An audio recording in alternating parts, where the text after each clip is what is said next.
Microsoft Word is usually a total wasteland of corporate depression, but today I am uncovering the ultimate hidden Microsoft Word tips, tricks, and productivity shortcuts. We're going to be bypassing the garbage UI to reveal some of the hidden commands and secret hacks that Microsoft hid from the public. Let's get into it.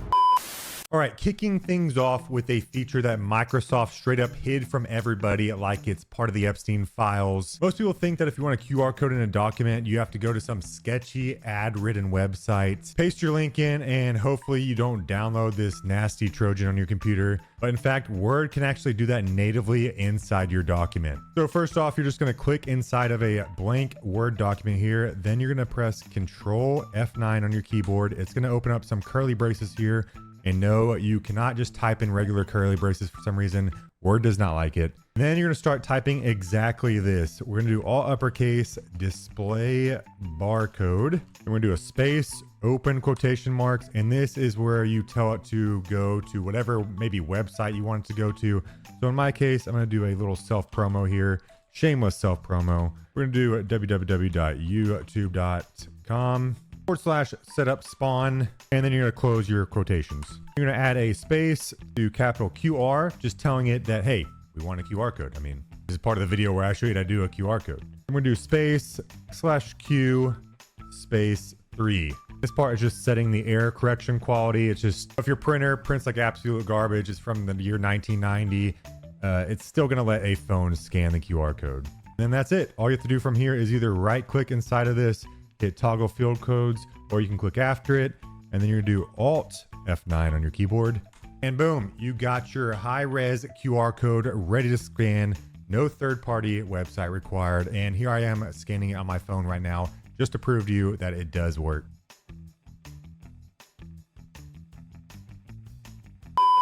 And now moving on to the second tip. Let's say you're not trying to link to a website, but you're running some kind of e-commerce drop shipping empire from your bedroom. And all you need is one of those old school standard barcodes. Word also has the exact hidden prompt for you to generate those too. So once again, we're going to click inside of a blank document, hit Control F9 on our keyboard to get those curly brackets again. We're also going to type in display barcode. And then here you can type in your barcode. We're going to do 1, 2, 3, 4, 5, 6, 7, 8, 9, 0, 1, 2. Close the quotations. And then we're going to type in the global standard for barcodes, which is EAN 13. You can also change that to code 39 or UPCA. And if you want the little numbers under your barcode, you're going to do /T space. And now we're going to right click inside of it, hit the toggle field codes. If you ever need to edit something like this, you can always just right click inside of it, hit toggle field codes again. It'll bring up that thing you just typed in. Let's say we need to change this to a 1. And we got that. Right click, toggle field codes again. And there we have our 1 right there. So super intuitive, just like anyone would expect using a Microsoft product. More shameless promo. If you go to this website right here and click on the tools tab, you can search for QR or barcode generator. You'll find both of them here. So maybe you don't want to use Word to generate those QR codes. I made these tools for you. You can just click on QR code generator, and now you'll be able to type in a website you want to go to. Maybe you want to just enter in some text, contact, or even your Wi-Fi. And don't worry, I do not save any of the information that you enter into this website. No offense, but I don't really care about it. And next up, we're going to look at something that feels like an actual cheat code. If you've been using a computer longer than 5 minutes, you probably know the Control-C, Control-V shortcuts. And maybe if you're really fancy, you even know the Control-Z undo shortcut. But it turns out Word actually has some deeply hidden shortcuts that you might not know about. And instead of making you Google them like a peasant, I'm going to show you a trick that will list all the Microsoft Word shortcuts that you need to know and that it has available. And in order to do it, we're going to have to create a macro. So what you're going to do is click in here, and then we're going to do Alt F8 on our keyboard. It's going to open up this macros window. And in this macros in drop down, we're going to make sure all active templates are selected. Now for the macro name, all we're going to do is type in list commands with no spaces. We're going to hit run. Now we're just going to make sure current keyboard settings is selected because we want your current keyboard settings, obviously. And we're going to hit OK. Now it'll print out a cheat sheet of all the Microsoft Word shortcuts you can use based on your current keyboard settings. I mean, look, I'm still scrolling down. There's just tons of them. You could either print all these out. I mean, it's a giant, I think we're at page, what is this? page 12. You just find the ones that you like and maybe use those. Or if you really wanted to, you can go follow my Facebook channel. Do post some Microsoft Word cheat sheets on there as well. All right, next up, we're looking at a feature that's an absolute godsend if you're trying to test out page layouts, formatting fonts, or you just want to make it look like you're doing some hard labor whenever your boss walks in on you. So usually when people need some placeholder text, they'll either just pound on their keyboard with both hands, or they'll go to some website and get some generated text. But Word actually has a couple built-in formulas that can just generate it for you. So for the first one, we're going to go in here and we're going to use, like I said, some formulas that you might not have known even work inside of Word. It's like we're almost coding in a way. What we're gonna do is type in equals, then rand, open parentheses, and just close parentheses. And then when we hit enter, it'll just generate you a bunch of paragraphs that are just random words. I don't know if they make sense. Let's read them out. Video provides a powerful way to help you prove your point. I guess maybe it does make sense. While it does just generate some random numbers of paragraphs, if you need a specific amount, you can always just try equals rand. Again, I'm going to open the parentheses, and it actually takes some arguments. So for the first argument, it's how many paragraphs you want. Let's say we want 3, then you do a comma, and how many sentences per paragraph you want. So let's do 4, and when we close the parentheses and hit enter, you can see we have 1 paragraph, 2 paragraphs, 3 paragraphs. You get a paragraph. Oh wait, I'm not Oprah. And it also has 4 sentences each per paragraph. But if you also don't want anyone to be able to read anything that it generates, we can also just go with the classic lorem ipsum, which is equals lorem, open parentheses, close parentheses. And when you hit enter, you just have the classic lorem ipsum filler content. I don't even know if this is even a real language. And just a little bonus tip here with the text we generated. Most people already know, or maybe you just think this is the only possibility, is when you click and you try to highlight something, it always goes from left to right horizontally. But in fact, you can actually select text vertically as well. So let's say for whatever reason, you just want to go straight down and have none of this text on the right-hand side.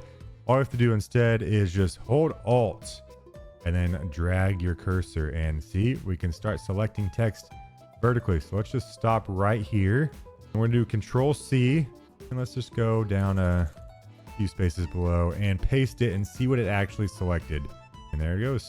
The vertical text we selected got pasted. Again, I don't know what that would be used for. It's kind of cool to see.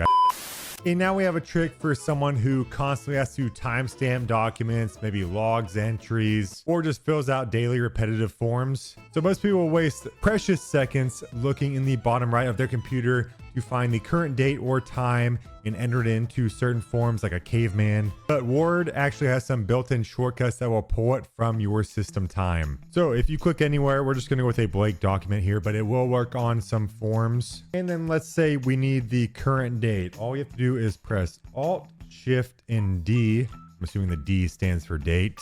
And boom.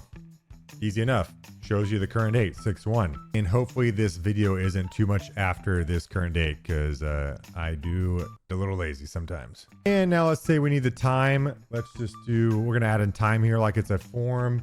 And then all you have to do is Alt Shift, the same as date, but instead of D, we're gonna press T. And we got the current time here. Yes, it is super late. I'm very tired. But the best part of this is it's not just static text that's in here as much as it seems like it is. It's actually dynamic. So for instance, the time is 10:50 right now. I don't know if you can see my time, but I promise you it is 10:50. And I'm gonna save this document. I'm gonna close it out, and in 1 minute, I'm gonna reopen it. So just start your timers. 3 hours later. And it's been 1 minute, and you can see the time here has actually updated by itself after I opened the document. I did not type this in. Let's say you don't want this dynamic. Let's say you want it to stay as 10:51. All you have to do is click on it.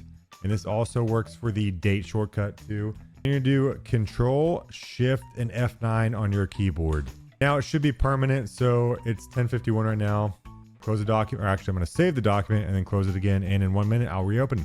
10 hours later. It's been 1 minute. It's 10:52 on my computer, and we can see here it's 10:51 in the document.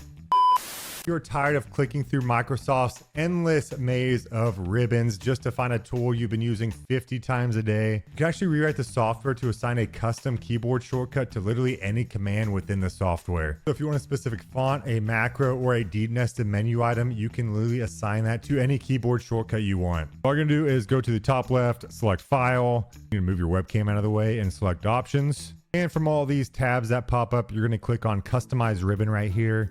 And you'll see a bunch of commands that you can actually add to your ribbon if you wanted to. But what we're going to do for our custom keyboard shortcut is do customize at the bottom. And from here, you have to do a little bit of searching.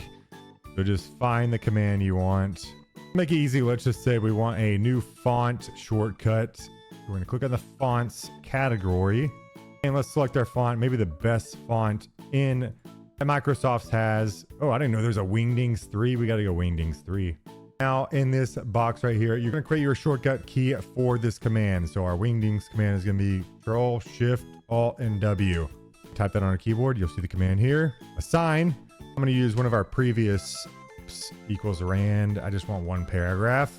Hopefully when we select our paragraph here and we do our shortcut Control, Alt, Shift, W, we get some Wingdings. Bam!